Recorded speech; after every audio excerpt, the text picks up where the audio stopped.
आज का ये एपिसोड शुरू करने से पहले एक छोटी सी बात। क्या आप भी अपना पॉडकास्ट बनाने की सोच रहे हैं? तो एंकर ट्राई कीजिए। ये पॉडकास्ट बनाने का सबसे आसान तरीका है। नंबर 1, ये फ्री है। नंबर 2, इसमें कई सारे ऐसे टूल्स हैं जो आपको अपने फोन और कंप्यूटर पर रिकॉर्ड और एडिट करने की फैसिलिटी देते हैं। नंबर 3, आप अपने पॉडकास्ट को डिस्ट्रीब्यूट भी कर सकते हैं, जिससे इसे स्पॉटिफाई और दूसरे प्लेटफॉर्म पर सुना जा सके। तो डाउनलोड कीजिए फ्री एंकर ऐप या विजिट कीजिए anchor.fm पर अपना पॉडकास्ट स्टार्ट करने के लिए। ये तो थी एक छोटी सी जानकारी, और अब शुरू करते हैं एपिसोड का सिलसिला। तो आज के एपिसोड में लीजिए सुनिए आचार्य चतुर्सेन शास्त्री के लिखे उपन्यास गोली के 6वें भाग यौवन की देहरी पर मेरी यानी समीर गोस्वामी की आवाज में। हम दोनों चंद्रकला की भांति बढ़ती गईं। ज्यों ज्यों मैं बढ़ती गई, हमारा रूप निखरता गया। खासकर मेरे रूप की ख्याति सारे ठिकाने में फैल गई। कुंवरी तो ठिकानेदार की बेटी ही थी, पर मैं बेटी होने पर भी बेटी नहीं थी। रूप गुण में श्रेष्ठ होने पर भी तथा एक ही पिता की संतान होने पर भी मैं कुंवरी की बराबरी नहीं कर सकती थी। मैं उसकी जूठन खाती और उतरन पहनती थी। वो छपर खट पर सोती, मैं गुदड़ी पर। फिर भी कुंवरी के मन में छोटे बड़े का कोई भाव न था। वो मुझे बहुत प्यार करती थी, एक पल भी मेरे बिना नहीं रह सकती थी। मैं भी कुंवरी को बहुत प्यार करती थी। ज्यों ज्यों मैं समझदार होती गई, माँ तमीज और अदब की शिक्षा मुझे देती गई। मैं ये समझ गई थी कि कुंवरी स्वामिनी है और मैं चाकर इस मर्यादा का उल्लंघन मैं कभी नहीं कर सकती थी। छोटी ही उम्र में शील और विनय से रहना सीख गई।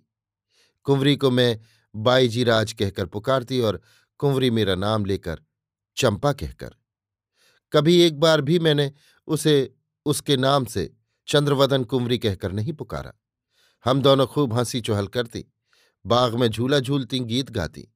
सर्वत्र ही मैं कुंवरानी का एक अंग सी बनी रहती थी। ठाकुर ने हमारे साथ के लिए 8-10 लड़कियां और जुटाई थीं। सब गोलियां थीं, कुछ घर जा थीं, कुछ बाहर से आई थीं। हम जोलियों का जमाव वास्तव में बाईजी राज के दहेज के लिए किया जा रहा था। हम सब एक साथ ही खाती पीती और सोती थी, परंतु सभी अपने को बाई का चाकर समझती और विविध भांति उसकी सेवा तथा मनोरंजन करती। ज्यों ज्यों हम बड़ी और समझदार होती गईं, हम समझती गईं कि हम दहेज की दौलत हैं। हमारा पृथक कोई अस्तित्व नहीं है। हमारा अपना विवाह कभी न होगा। हमारा भाग्य बाईजी राज के भाग्य से बंधा है। उसका सुख दुख सुहाग अभाग हमारा सुख दुख सुहाग अभाग है।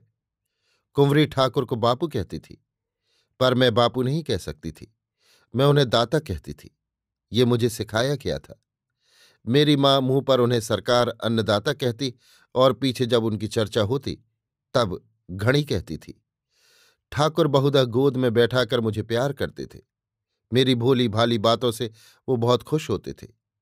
कुंवरी से कभी लड़ाई होती तो रोते रोते मेरी हिचकियां बंध जाती थीं। तब ठाकुर मुझे गोद में लेकर चुमकार पुचकार कर हर तरह मेरा मान रखते थे। इस तरह मैं बड़ी हुई। यों तो चाकर थी, गुलाम थी, गोली थी, पर खूब ठसक से, राजसी ठाठ से, मौज मजे से मेरा बचपन बीता। अभाव क्या होता है मैंने नहीं जाना। मैं अपने में खुश थी। कभी मुझे अपनी स्थिति नहीं अखरी।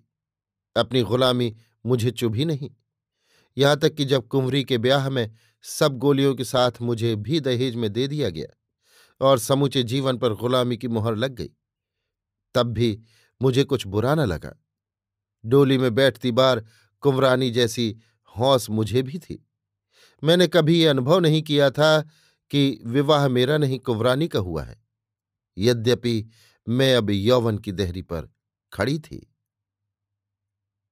अभी आप सुन रहे थे आचार्य चतुर्सेन शास्त्री के लिखे उपन्यास गोली के 6वें भाग यौवन की देहरी पर मेरी यानी समीर गोस्वामी की आवाज में।